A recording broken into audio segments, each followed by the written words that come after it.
बड़े भाई खेसारी लाल यादव जी के हम जगह ना ले सकेले, लेकिन एगो प्यार एगो आशीर्वाद वो लोग देले भले जोना पे हमरा के खरा उतरले के मौका मिलल बा।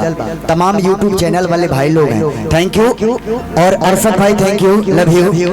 और सबसे विशेष आभार हमारे गार्जियन तुल्य नीरज भैया और यूट्यूब चैनल सागर फिल्म्स,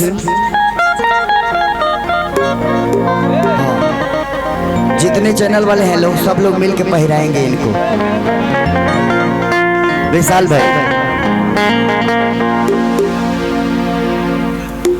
और थैंक यू, लव यू हमारे बड़े भैया जेकर प्यार हमरा के आज जब हम छोट रही तब से मिलल बा।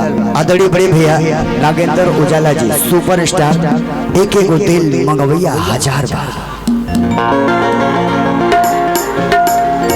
बिल्कुल इस गीत को मैं गा के जाऊंगा बड़े भैया का आदेश से।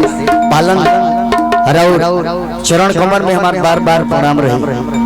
और सबसे पहले ढेर सारा शुभकामना हमारे सागर फिल्म्स के ऐसे मेंबर जिनके साथी उकराबादी भोज, थैंक यू, लव यू।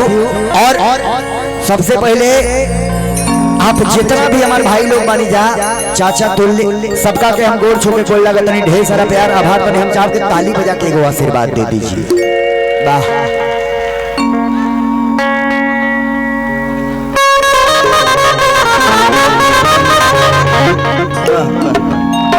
बजा दीजिए।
और जब स्टूडेंट बज रहा है तो हमने का आवाज तो हम समझा में नहीं क्या हो, ये वाला थोड़ा बढ़ा दीजिए।